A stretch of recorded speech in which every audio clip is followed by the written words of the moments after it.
in the past, we had function-based relationships. You got married to raise a family, to pay your bills, to be an upstanding member of society, to buy land. You had to be married for women, right? So there was a lot of function that was at the core of what marriage was about. It wasn't about love. It wasn't about romance. It was about function. It was about societal needs and a script that you had to follow in order to be part of this society. Yeah. And now connection is really at the base of most adult relationships, right? Most people now, they don't go, well, I married them because they were rich, or I married her because she was able to give me children, right? In the past, that would have been a totally valid reason to marry someone. Yeah. Now it's kind of moved away from that. But again, when it's not that clear that there's a function keeping you together, that's what I see as the challenge of the modern relationship, is how do we stay together when there's not a function?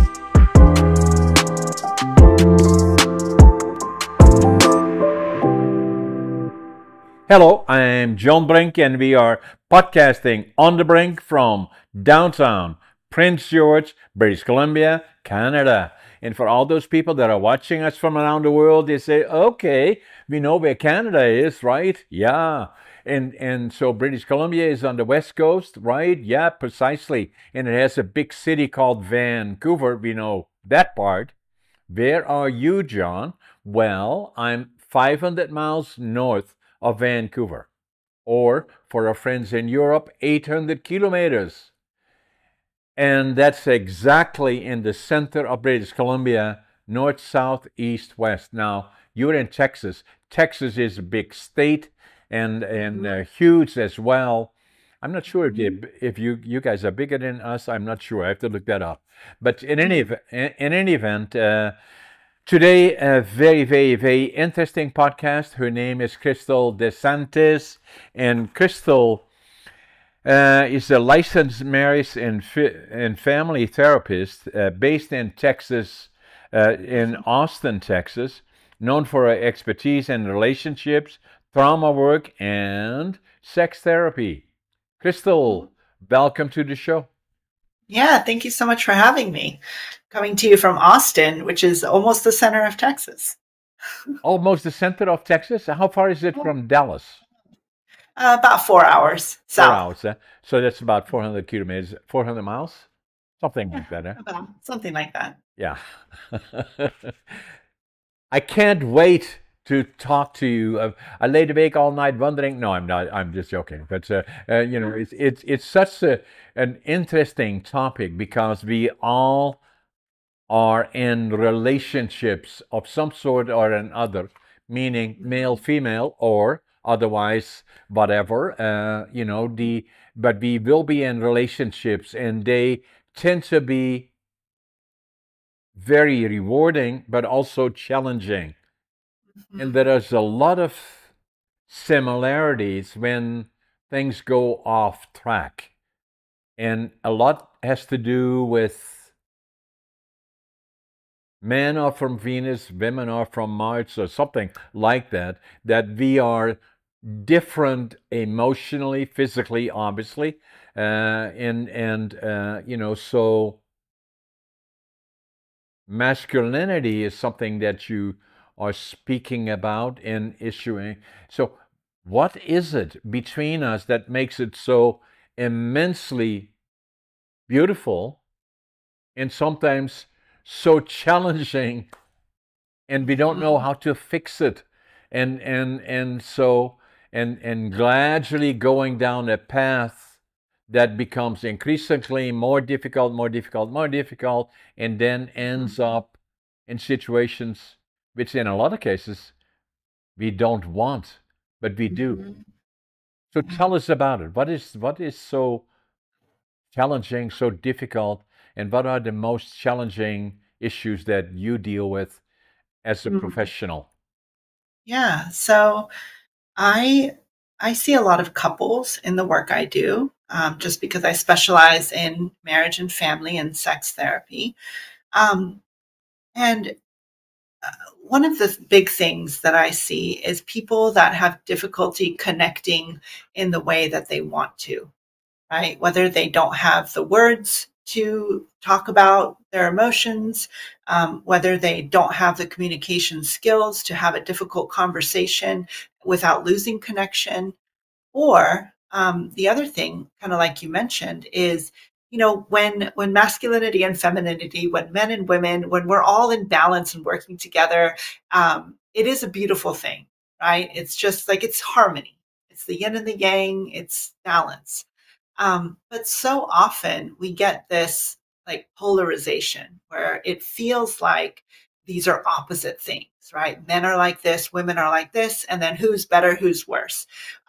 Or, men are from Mars, women are from Venus, and you know, there's no middle. It's two different like societies. And a lot of that conversation or a lot of those stereotypes lead to people in relationships feeling like they are speaking two different languages or that they're against each other in some way. Right. And so a lot of what I do in my work is helping couples come back to that connection of seeing, we're on the same team. It's not my way versus your way. There's going to be a winner and there's going to be a loser because nobody wants to be a loser, right? When it comes to relationships.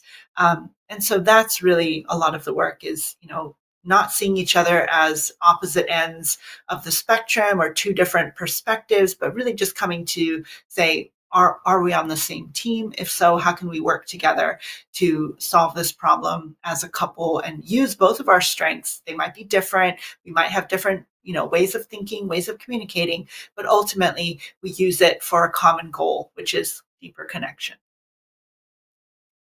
So we are a couple, and I say, Kristal, I love you, but I do not understand why this or that is happening. Can we talk about it?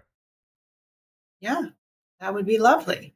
That would be, That, yeah. Is it that is it in a lot of cases, as it is with a lot of things that we do, is communications are mhm, critical, and yeah. so to be willing to say that I help me understand Hmm. that Yeah. that type of an approach rather than saying Hmm.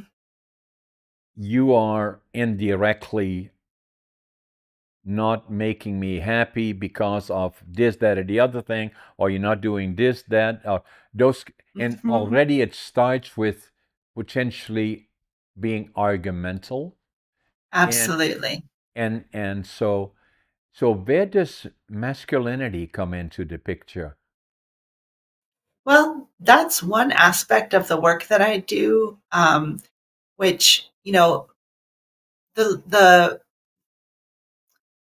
the arrangement of relationships has changed very quickly in a very short period of time, right? So, if we go back a couple of generations, masculinity was um, it was narrowed to very specific purposes in a relationship, right? It was like you're the protector, you're the provider, this is your role. And now, what I see a lot in modern couples is regardless of whether you're the masculine or the feminine or whatever, whoever you are in the relationship, both people need to be able to communicate around vulnerable, emotional conversations in a way that acknowledges that we are different, but we have a common goal, as opposed to if you're the masculine, this is your job, stay in that lane. And if you're the feminine, this is your job, stay in that lane. You don't really need to have these deeper conversations because as long as you do your job and you do yours, that's what makes a couple work. Um, and that's just changed a lot in the modern relationship where, you know, it's it's not that clear cut anymore. And people need to be able to communicate about what their needs are and how they can work together to navigate a fulfilling relationship. So if I look back, and as I told you earlier, I'm going to be 84, and 84 years young in about 10 days from now. But if I look back at my parents and their relationship, the roles were clear, Hmm. so, and I didn't hear them say often that they loved each other or they hugged each other. That doesn't mean that they did or they didn't. It Mhm. simply was not something they did. And then Mhm. their parents again, my grandparents, the roles were even more. And I grew up in Holland, and Mhm. and the relationships actually would be similar in North America to a certain extent. Mhm. That the roles were even more clearly defined in terms of male being dominant, the female being bringing the kids up and looking after the Mhm. house, blah blah blah. So where Mhm. now, the I in my relationship and other people that I know, I hug my wife a lot. I give her a kiss. I tell her I love her, probably daily, if not more than Mhm. once daily. And we are friends more than anything.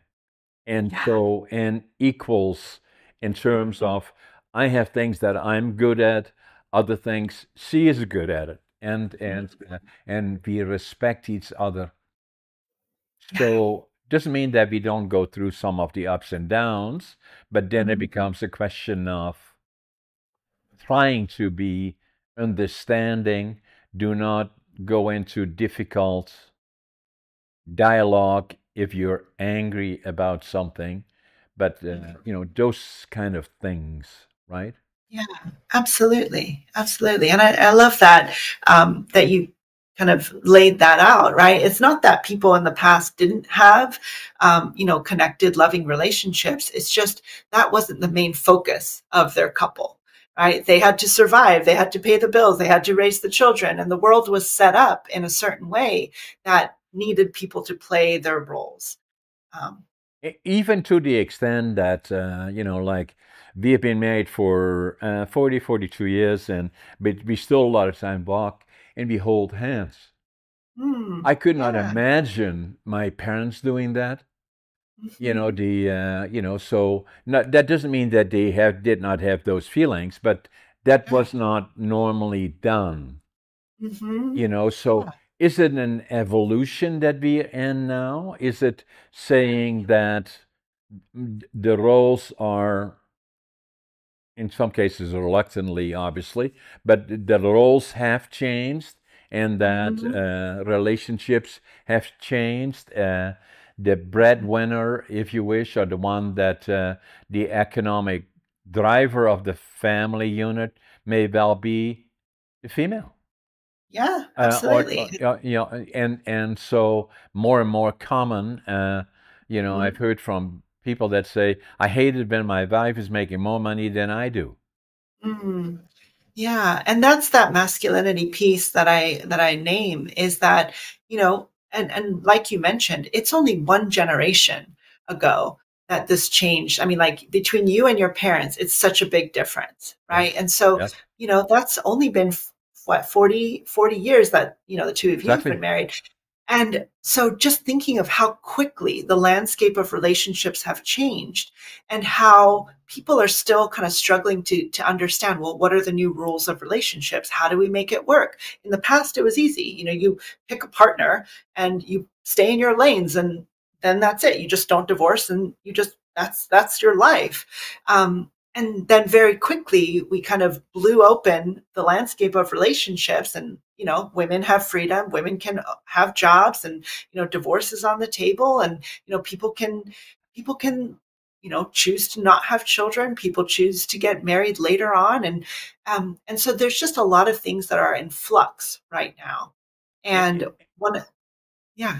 And likely, at least in North America and in the places that I know, even Europe, and as I said, I was born in Holland, but I've been here in Canada for 60 years, is that probably 50% of the marriages fail. Mhm. Either they end up in divorce or something would be better off if they were, so are Mhm. difficult or arrangements of some sort. That is something that was not common either when I grew Mhm. up. It was by exception than by the rule. And then the other thing that has dramatically changed is interaction with sexual issues. pornography, and all of those things have become much more part of life. The internet and on and on and on and on. And still in the United States as well as in Canada to a certain extent, they are struggling with that in the schooling system. And so where religions of different descriptions have opinions about it and trying to redirect what relationships are like or what kids should be exposed to and what they shouldn't, and on. It becomes part of the politics. More so in the United States than in Canada. We are relatively boring politically compared to your area, but that's a whole different story. And we'll find out about the 5th of November. But in any event, so what I'm saying is that I'm agnostic, so I'm not one part or the other part. So, and so I'm fairly tolerant about any of those things. And I say, I grew up in Holland. Holland is an interesting country because very religious, but very liberal at the same time. And for anybody that's been in Amsterdam will recognize that as that, yeah, the Dutch are at the extreme on the one side. And then the interesting part about just talking about religion a little bit is that Holland is split in two areas. In the middle are the rivers. It's a delta, really. And up to 40% of the country is below sea level substantially. And so the southern part of Holland is primarily Catholic. The northern part is some form of Protestant. And so that's always the way it has been. Reason likely is history, drifting a little bit away from our topics here, but saying, why is that? Well, it's a very simple answer because in Holland, it was dominated by all kinds of different countries, maybe France, Morocco, Turkey, on and on and on. Spain were involved, and the Dutch controlling the Dutch territory. But there was a problem. They could not get across the rivers. And that's simply the reason why the southern part is primarily Catholic, the northern part primarily Protestant, coming from the German part of religion dominating northern part of Holland. So it is that influence that made it different. But also, the approach to where I'm from, the Northeast, tends to be conservative in all the things they do, and even not as liberal as the South would be. And so all those things have an effect on, again, how I grew up versus being in the southern part of Holland. And, so those two, to a certain extent, have an effect on how you grow up and how you view relationships and all those things directly, indirectly associated with it. And it kind of then collectively drifted more to what we have today. Yeah. And I think there is every society is going through their own kind of journey right now. Obviously, America is going through a lot. But I think, you bring up a really good point is that, your environment very much informs the way that you expect to have your life, your relationship.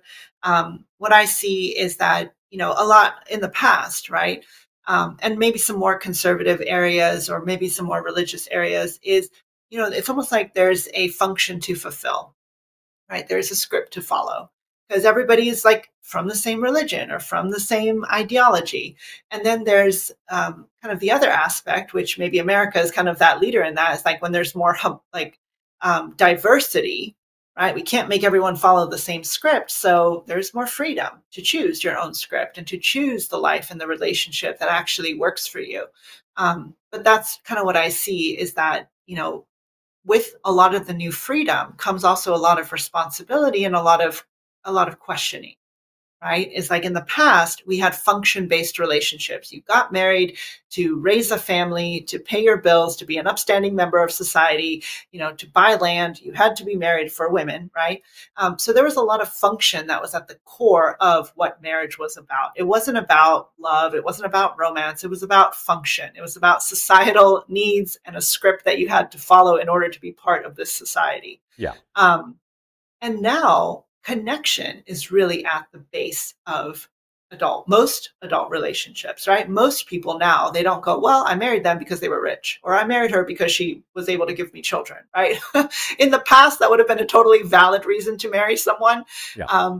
Now it's kind of moved away from that. But again, when it's not that clear that there's a function keeping you together, that's what I see as the challenge of the modern relationship is how do we stay together when there's not a function keeping us together? And so that being said, and I agree with you, that's the way I see it, is that it used to be if you were not married, and I'm looking back one generation, then the or two, then you say, why not? Yeah.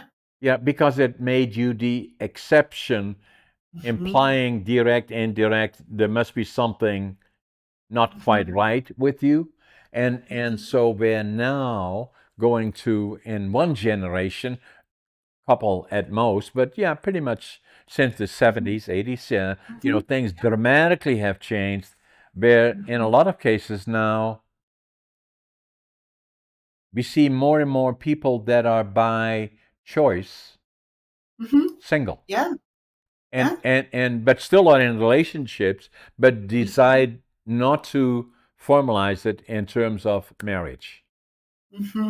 May even have children, but not in marriage. Yeah. So again, just the whole landscape of dating, relationships, marriage, having children has all changed in a very short period of time.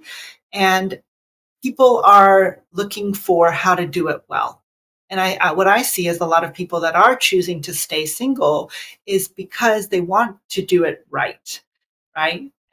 It's like, why just get married if I'm going to end up being part of that statistic of 50% that didn't work out? I saw maybe what my parents went through. They went through a really ugly divorce, or, I saw my friends' parents go through that and it, really hurt all their children. I don't want to do that to my kids. So until I get it right, I'll just stay single. Right. Which, like you said, in the past, there was no room for people in society that decided to stay single. It was like the spinster and, the bachelor who we had questions about, right? Huh. And now it's really, I think what I'm seeing is the awakening that most people are having of like, oh my gosh, if you want to do marriage well, like you and your wife, if you want to have a lasting, fulfilling relationship, there's a lot you have to put into it. It's not just, all right, I do. All right, I do. All right, bye. Do your thing. I'll do my thing. Well, I guess reconnect in 40 years when our kids are out of the house, right? It's like it has to be that daily checking in, nurturing the connection, being vulnerable, being willing to listen, working together, and constantly adjusting to say, how is our partnership doing? Which is Right. a whole different ball game. Because going to you, not you, but rather to seek counseling doesn't come easy for a lot of people, especially not males, I believe. And sewing, and I've gone through it in our relationship, even seeking counseling at some point, which was extremely helpful, and in pointing out number of issues. I was born during the Second World War in 1940 and saw far too much that we should not have seen, and ended up with PTSD in the inner child. And interesting, just for the topic that you're familiar with, is that in the early stages of our relationship with my wife, now my wife for the last over 40 years, but having challenges, and we chose to seek counseling, and which was helpful. And then during the counseling, the counselor said, I think talking to both of you, that I should have a discussion with John, because there are issues that I believe may affect him in the relationship to a certain amount. And I'm talking about what they call the inner child. And I had never even heard of that. And so we then together agreed that I got counseling direct from the counselor as a side issue, talking about the inner child. And what it was is being exposed to. My mom was on her own during the Second World War. My dad was drafted into the Dutch Army in April of 1940. Actually, just to take it back a little bit further in the relationship, they were married in 1938.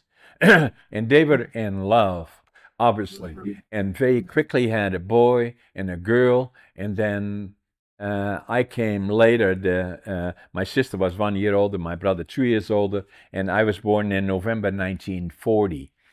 And then, but my dad was called and drafted into the Dutch Army in April of 1940, just at the verge when Germany, Adolf Hitler, decided he would take over Europe, and before they invaded Holland.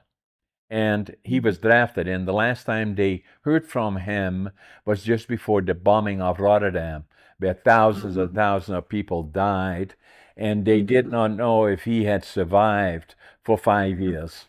And so my mom had, she was pregnant with me until November, and she had a boy and a girl. And the first thing that I remember during that war years was when I was 3.5 years old, and that were bombers overhead, hundreds of them, 100, 200, 300 bombers. A sound I can still even remember today, that were Allied bombers that were bombing northeastern Germany, where all the factories were that made equipment for the war years for Hitler. And there was Bremen, Wilhelmshaven, Kiel, and all those places. And we would go out in the middle of the night, and we would stand outside on the deck watching in the distance, not because it was so beautiful to see, but she felt safer outside than inside. And in the distance, we could see cities burning. In the distance, the sky would be red. And then we were liberated by the Canadian Army, April the 12th, 1945, by the Canadian Army as part of the Allied forces. And it made such an impression on me at being 4.5, nearly 5 years old, that I always knew from that point forward I would go to the land of my heroes, Canada. Wow. And I tried to go when I was 17, and then my parents said, no, too young. And so then I finally went when I was 23. And, so even during the liberation by the Canadians, we saw far too much that we should not have seen. Dead bodies and people being shot, and all of those in the neighborhood, dragging people out of their houses, which never would come back, and all of that stuff. And so that the counselor noted that in some of the things that we talked about, that there may be another issue that he could deal with in that circumstance, and that was the inner child. And very emotional, actually, and but it had an amazing effect. The reason that I mention it is that saying that for counselors, as you are and as many others are, a lot of times there may be issues involved that have no direct influence by the relationships, but rather are issues that not even have been dealt with, not only as the couple, but not even as the individual. And they may affect relationships as well. Absolutely. Yeah, 100%. And, I'm I'm glad that you and your wife got that counselor who was able to identify that. It sounds like he was very perceptive and was able to work with you on the inner child work that you needed, which is, again, like, and this is where what my specialty in working with men and trauma is, there are so many men who are walking around with trauma, whether it's from, like a war experience or from a family experience that maybe they had an abusive family of origin or even a neglectful or whatever it is. And, like you said, that affects how you show up in the world and how you show up in your relationship. It might not have to do with your relationship, but the relationship will feel the effects of that traumatized inner child who is not healed. And that's why I'm so passionate about talking to men about this, because as you've seen, there is so much healing that can happen when you do go and finally allow yourself to get that healing and that, openness that you need in order to process that. And that will And, benefit you individually and your relationships. and that's why it is important for me to share it with others, you know. Hmm. Yeah. Yeah. And I so appreciate that. I think this is also where, men leading other men and men, starting this conversation of how important and how valuable this is one of the things I really like to raise awareness of is, um, you know, uh, this is something that, we talk about masculinity is, having leaders in the masculine space that other men can look up to, because unfortunately for so many men, their fathers or their grandfathers were not the role models that they want to be, No. right? And so that's where I see a lot of men these days, like struggling to say, well, who do I look up to? I don't want to be like my dad. He was abusive. Or I don't want to be like my grandfather. He was an alcoholic or an angry man. Who do I look to? And so Exactly. this is why I love people like you who are brave enough and willing to say, like, I might not have been perfect, but like, here's the work that I did and you can do it too. And I'm brave enough to share my story. Because that's really what I see, is a lot of men are looking for leaders, looking for that mentorship, looking for a different way forward. How do I be a man without repeating the same scripts that I was told? This is what a man does. He dominates. He, does this. And so just a different way forward for men is so crucial right now.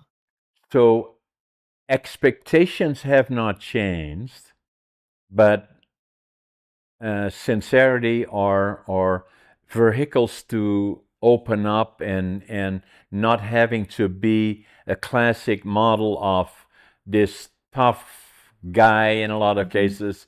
I have no issues, I have no problems, I can solve everything myself, is saying no. You know, Mm-hmm. those are issues a lot of times lay on the foundation of relationships going sideways, and more and more saying, in particular with males, have a difficulty admitting that they may need expertise that they do not have available to them that could be helpful. And I certainly would Mm-hmm. be somebody that, from my experience, has found that to be extremely important. Yeah. And I think, you bring up a really good point about the expectations that we have for men. So, part of the work I do is also obviously speaking to the women, speaking to the female part of the couple is, I think we all need to be aware of how we've placed these expectations on men, that sometimes keep them stuck in that role, right? Like, what do we do with a man who is vulnerable? How do we treat a man who is open with his emotions? And so that's also a big piece of the conversation is we also need to change our expectations for men, that they are always supposed to be, the heroes, never have needs. They're just always supposed to know everything and go, go, go and make everybody else happy. That doesn't work. Men are humans. And if we want men to be open to asking for help, we also need to acknowledge their humanity and not just expect them to be these like stoic, you know, um, all of these things that, you know, maybe they are sometimes, but not all the time. It's not sustainable. And then the other part, Crystal, that I believe it is not, and I'm not an expert on relationships other than what I have lived, is saying that I'm not in a relationship to make your, it is your job to make me happy and contented, or the other way around. That's not a relationship. That's not a responsibility of anybody. That is, you do that together, understanding each other in the relationship, but at the same time, you have to be contented in your own area of it's not always whatever he or she likes, or so. And those areas again are delicate in a lot of cases, but that to build it on the basis of friendship is and understanding is very difficult. And a lot of times now, obviously, with television and all the things that we see, YouTube and on and on and on, and there are answers to every possible question that you may have, and every question that you may have has 10 different answers a lot of times. So it's not always helpful, but it is what it is, and but it has helped, or not necessarily mean always positive, but like television and interaction, YouTube, and then podcasting, I believe, has been interesting as well, because there you and me are sitting here speaking from central British Columbia in my case, and you from central Texas, speaking about things that are very private, confidential to my side, not to yours necessarily, and be having this very candid interaction. And what we know already, Crystal, is that as we do, and this will be released later today or no later than tomorrow morning, that tens of thousands of people around the world will be watching our conversation. I believe that is very powerful. And I believe that podcasting and television and all the interactions around that is being a positive part of the new media. I call it the new media. The old media is newspapers and daily news and all the other things. This this is the new media. And so, where we can speak about things that are very close to me, and the same interacting between you in this 1 hour that we have together, and touch on a lot of very, very important elements that apply to people around the world. Around the world. Absolutely. Yeah. And this is what I love about podcasts and, the new age of information is there are more people talking about these topics that used to be secret and private. And people used to wonder, like, am I alone? Am I the only person in the world that's dealing with this? And so to have these communities and to have these conversations is so empowering, right? Knowledge is power. But like you said, it can also be kind of overwhelming, right? With so much information, like who do we listen to? How do we incorporate it into our lives? And I think that's where a lot of couples, they're just looking for a little bit more clarity as to what makes a healthy relationship work when, the old rules don't apply anymore. How do we do it differently this time? And you're exactly right that a lot of it starts with just knowing who you are, knowing what you need in a relationship so that you and your partner can work together to make it happen. Because sometimes I see, again, the old script for men was like, happy wife, happy life. Your job is just to make your wife happy. So the less opinions you have, the better. And that's, again, where I would work sometimes with these couples where the man was actually really unhappy, but he tried so hard to make his wife happy that he forgot to focus on what he needed. Exactly. Which then again, the wife also would sometimes feel like I keep asking him to open up and he doesn't open up, and I keep, asking what he needs and he can't tell me.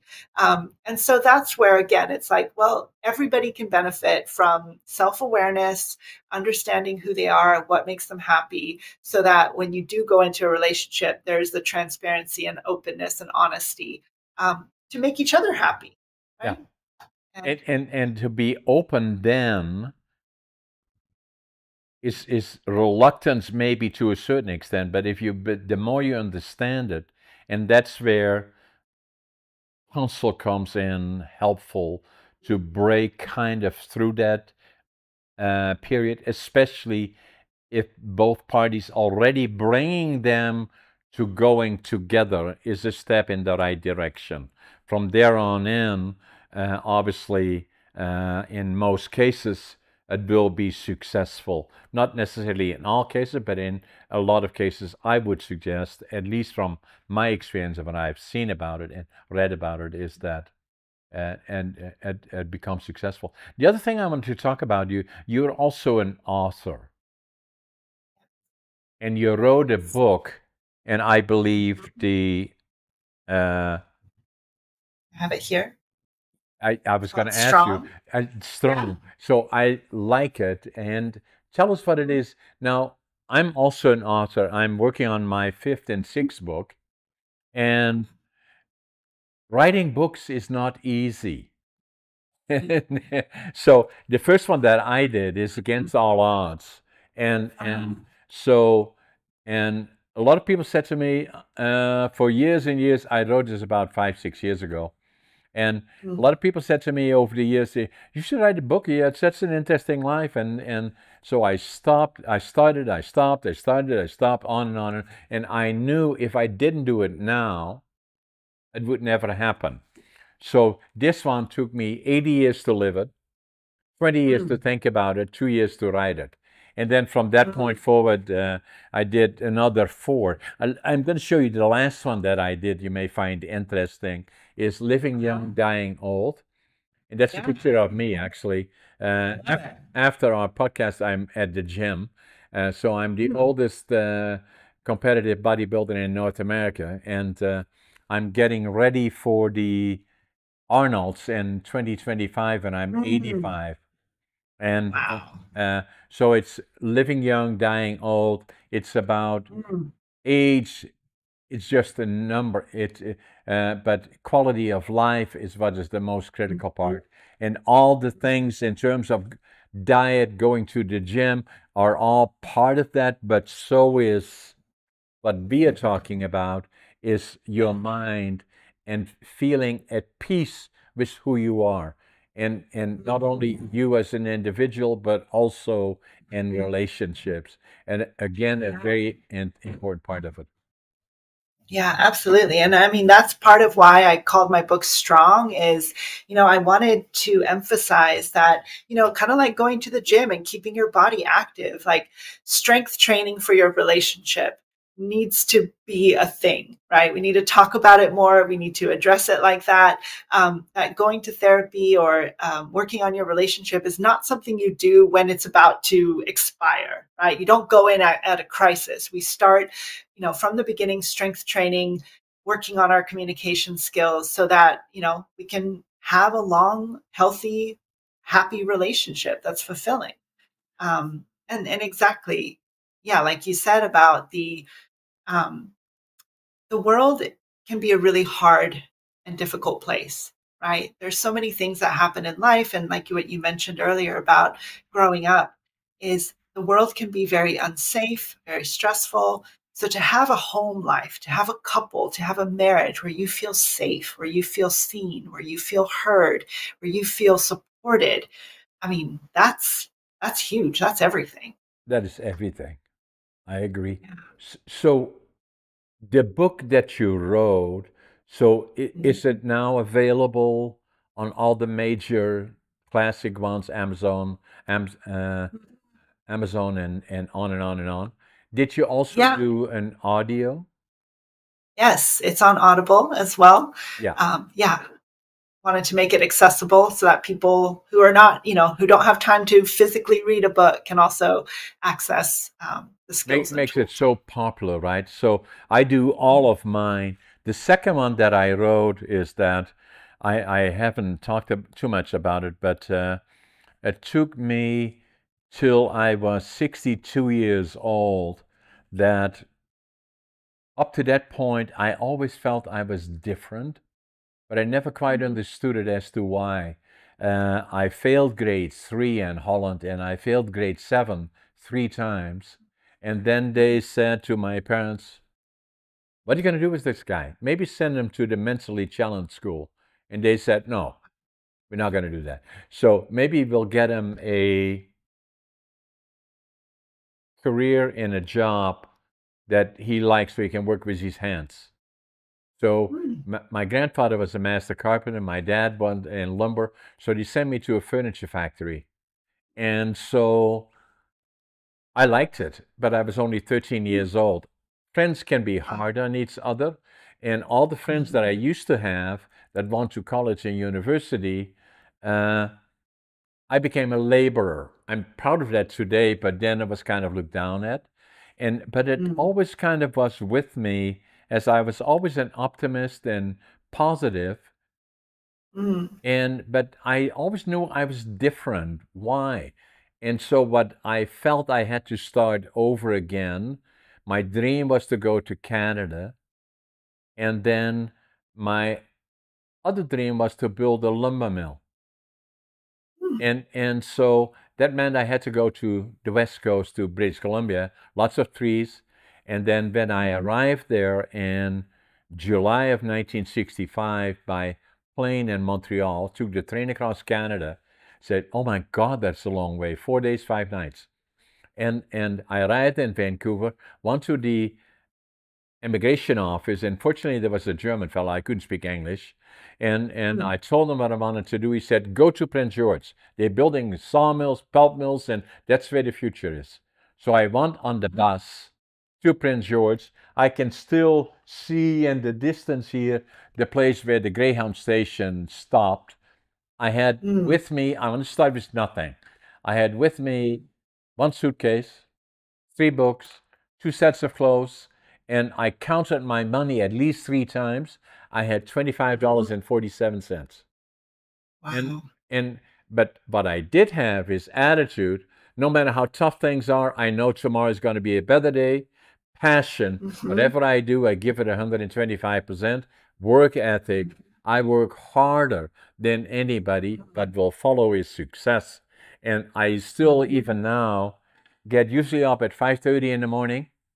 I Huh. always think I'm late. I always make my bed, and so now, nearly 60 years later, and I did get my mill. I started a lumber company after I was here for 10 years, and I have Yes. probably it's not about me, hurrah, hurrah, how successful Johnny. That's not what it is about. But I have 10 different companies, and obviously since that time I've been, as you are, an in-demand public speaker on a number of topics. Obviously, I'm an author, but it took Mhm. me till 1997 when I was already here for 25, 32 years nearly, and so I walked into a store here, and I picked up a book, and I still don't know why I did that. And the book's title was Driven to Distraction, Mm. written by Dr. Halliwell, medical Dr. Mhm. Halliwell. I I Mhm. opened the book, and it was about ADHD, and Mm. this is the actual book that I picked up. And Wow. I wrote in the book in Dutch. Now I finally know who I am. And the reason that I wrote it in Dutch, because I was ashamed of it. And because it was implied that it was a mental disorder. It took me Mhm. 5 years before I went to my doc here that delivered our 2 daughters and was a personal friend. And I walked into his office, and I was 62 then, and he Mm. said, "Hey, John, why are you here?" I said, "I think I got ADHD," and so he checks out. Yes, I do. And so Mhm. by the time I found out about it more, is I believe it's a superpower, and so and it makes me different in areas that I was always good at writing but not at Mhm. reading.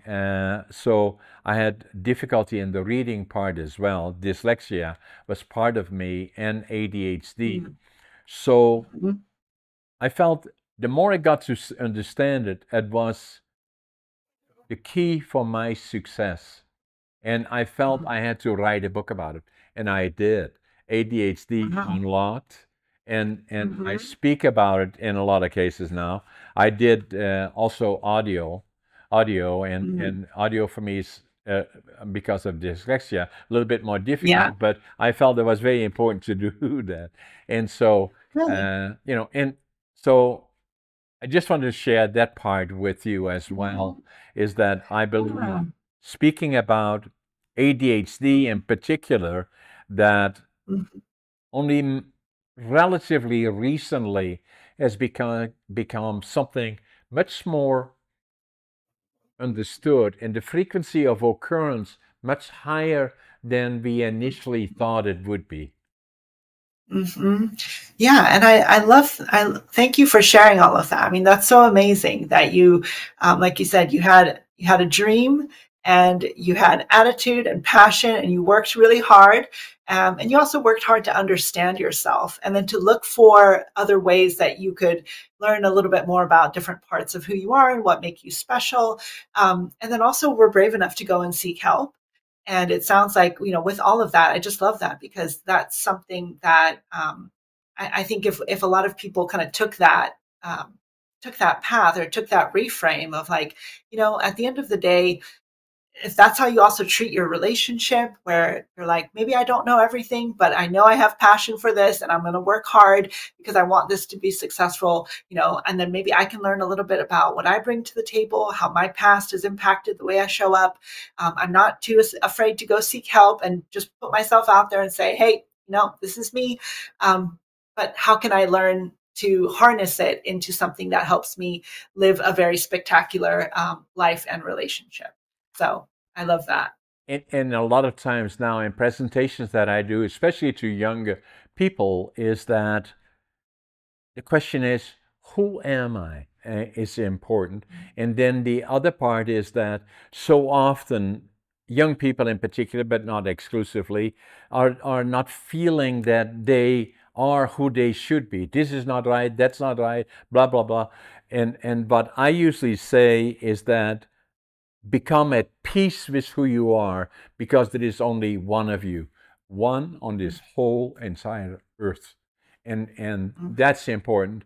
And then once you at peace with who you are and accept what you are and the circumstances surrounding you, then try to understand that. Took me a long time to get there, obviously, but still, now at nearly 84, and still being very active. Most of this happened, and if you kind of look back, is that ADHD played a big part in my life. But from the time I was 13 till the time I was 62, for 50 years, I didn't understand it. I knew there was something that made me different, and I didn't necessarily feel positive about it. And the